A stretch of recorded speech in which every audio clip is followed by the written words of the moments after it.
happy to take some questions.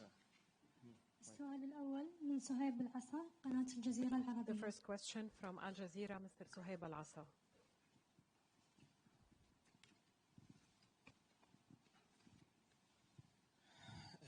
معالي رئيس مجلس الوزراء. Your Excellency, the Prime Minister of Qatar.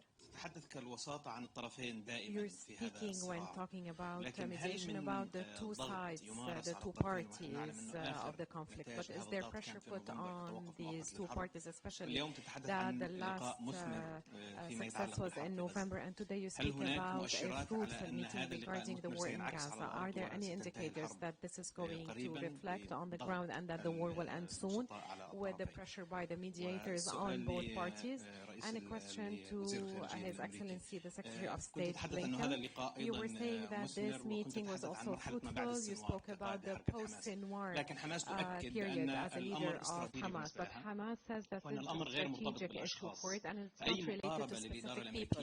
So what is the U.S. approach to end the war while taking into account that Israel did not give any indicators so far to end the war and continues to attack Gaza? 200,000 people are being starved, forcefully displaced and collectively killed. Thank you. شكرا أول شيء على سؤالك بخصوص الجهود في إنهاء الحرب. الجهود مستمرة من يوم 8 من أكتوبر. The efforts continue since the 8th of October. First, to prevent the war from starting initially, and then to prevent it from expanding, and then to contain it. And as I've mentioned, the efforts in November, as you've mentioned, the efforts in November have led to releasing some hostages, some prisoners, and a temporary ceasefire. Unfortunately, since then, we have been trying as much as we can to get to an agreement to end the war. Unfortunately, the negotiations have gone through different phases, and those phases included big challenges, and every time we got closer to a solution, unfortunately, there were many steps back.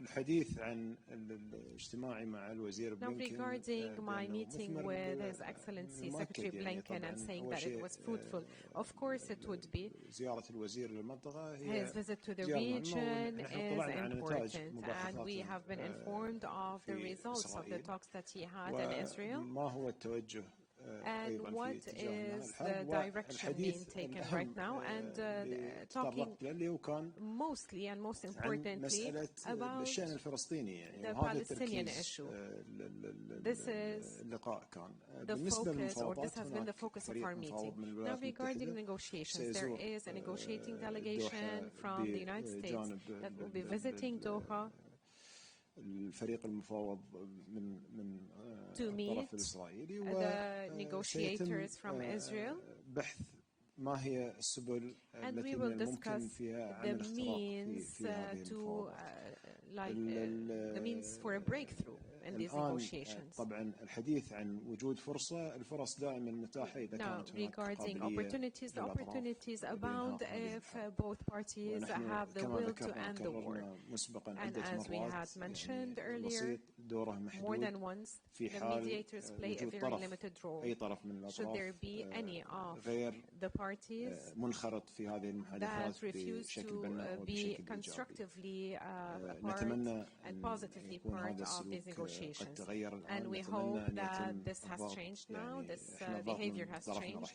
The pressure from our side will continue on both parties to reach an end to the war. This is a priority of ours.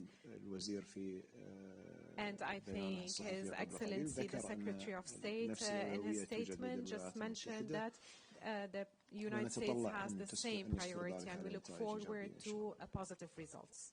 Thank you. Yes, thank you for the question.